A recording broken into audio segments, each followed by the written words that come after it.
You're a busy guy. You're out there filming movies here. What made you get involved with this new venture?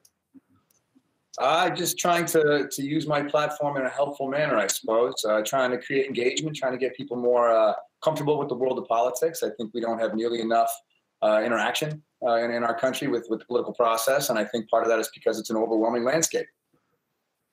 I think the idea of the site is a noble one. You guys are coming up with some questions I think we all have, we might not be clear about, and you're putting them to our leaders in Washington and giving them a platform to speak directly to us. I know you launched in July. Mark, what are your numbers like? And I'd love to know how many folks have registered to vote through your platform, because I know that's one of your main objectives. Yeah, thank you very much. We've had in about, I guess, 3 months, about 330 million engagements across all of our content. We've registered over 10,000 people to vote. You can also contact your rep directly. Over 100,000 people have contacted their rep through our site that we know of. The folks that choose to go and look up information on our site, go elsewhere and continue on. We don't track, but directly through our site, about 330 million engagements, and then 100 or so thousand people have contacted their rep. Joe, I've been watching a lot of these videos. Really, it's just really great work. I do think you guys are onto something here. What has it been like? How have you been getting some of these interviews? I imagine you have to win over the trust of lawmakers. Yeah, I think that's been critical. And I think at the beginning, it was a little hard because they did not know what our intentions might be, especially the worry that, what if this is just something we're in and out of, we're not serious about. But secondly, given some of the ways we individually lean, I think there was a worry that we might be biasing what we're presenting. And it didn't take long, but they quickly realized that, no, we're going to lay a framework for both parties to speak on the same issues and let people decide which way they think is the right way. I want to bounce off that because this is being billed as a nonpartisan civic engagement site. And Chris, I know that you've been pretty vocal on Twitter and elsewhere about your dislike of President Trump and his administration. So how do you sort of reconcile, your personal politics with your involvement in a starting point? Sure, by being transparent about it, by owning that, by acknowledging it and not pretending that I don't have personal opinions, but that the goal of this site is to prioritize engagement. And in order to do that, you have to remove your personal opinions. And if the end game is to try and let politics work the way we hope it all could, it's about not injecting my personal opinions and letting elected officials communicate their beliefs to their constituents and then letting American people make their own decisions. Mark, are you getting any indications from all the politicians you do talk to that this polarization we've seen arguably for 8 to 10 years, is it going to stop? Is it going to get better at any point? Well, I don't know if we can get an indication, but they all tell us they want it to, and they all have different opinions. In fact, excuse me, one of the questions that we asked pretty much everybody in the first 3 years when we were going to DC over 2.5 years was could we do to improve, or what could they do to improve bipartisanship? And all of them had opinions. And most of them had to do with empathy and finding ways to communicate individually. A lot of them critiqued the media and stoking a conversation about divisiveness and not talking about the things that they were trying to do, whether that's the actual issue or not, who's to say. But they seem to all want to find ways to at least herald what they were trying to do. A really interesting example actually was we had a counterpoint, which is our version of a debate or a conversation around an issue between Dave McKinley, who's a Republican from West Virginia, and Kurt Schrader, who's a Democrat from Oregon, on environment.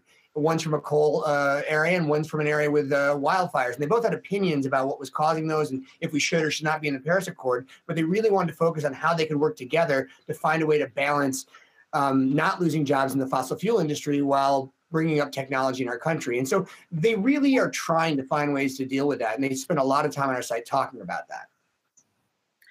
Joe, you've been around a lot of big tech companies. You've got companies like Google and Facebook struggling with reining in misinformation on their sites, especially as it relates to the election.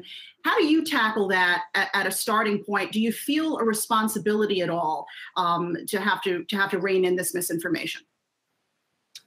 We do, and we are sensitive to not just let anyone say whatever they want to say on the site if it's untrue. If it's true, they're welcome to it. So we do some level of fact checking. We don't do it ourselves. We have another group who does it for us. But you know, at the end of the day, the facts should be the facts, and people should have different viewpoints of them. But we don't want people to portray things that are not true. But also, if I could speak to that, you know, the disinformation that you talk about comes from other folks infiltrating the mechanism. Our mechanism is closed. The contributors are elected officials, so they're very easy to track down. So there's not really a room for someone. We don't have likes or dislikes on our site. We don't have message boards on our site. So there's not really a way for someone to galvanize a base for or against or sway what people are actually saying. If you don't like what they're saying, you know exactly who's saying it. Yeah, well said. Chris, now as you've gotten to know some of these politicians and talk with them, are you surprised that we still have no stimulus plan? Yeah, no, because again, to inject a little bit of my personal opinion, we have someone in the White House whose main goal is to create division. So I'm not surprised that we can't find commonality, and that's what this site is hoping to rage against. Chris, since we have you, we've got to talk about the state of Hollywood during this pandemic. Came to a grinding halt, as many industries did, starting to come back now. What have things been like working in Hollywood during this pandemic? What's it been like for you? Slow. You know, it's tricky. I mean, everyone's kind of on pause right now, and I will say that Hollywood is slowly making steps in the right direction of going back to work. I have a few friends who are in productions right now, and there's a lot of overhead trying to make sure that they can work safely during this time. But you know, hopefully, it's not too much longer before things can get back to normal. At least within my industry, I suppose. I mean, I know everyone's in for a lot of challenges, which is a tough pill to swallow. Yeah, and we all need the distractions. We want you guys to go out there and make these movies and these TV shows. I read that you're going to be in Little Shop of Horrors, the remake of it. Can you share anything about that with us? Yeah, The Dentist. God, well, that's so exciting. I'm thrilled to be a part of that. Again, this is all. It's one more job that's kind of up in the air right now because I think a lot of people have a lot on their plate. So hopefully that goes next year, sometime in the summer, and I really can't wait. Chris, are you still bullish on movie theaters? Really, they continue to close down, but it's such a key avenue for the Hollywood industry. Yeah, wouldn't that be a heartbreaker if that goes away? I don't know. You know, I mean, again, I'm ever sanguine that things will equalize and get back to some sort of recognizability. I don't know how and I don't know when, but I'm hopeful. But you know, I'm really curious. I said to ask you guys, is this a for-profit venture, and how do you make money if it is? Now that's a good question. Let you know how you make money. I get for-profit. You have to take in money. I think. I mean, Joe has more experience with this than we probably do.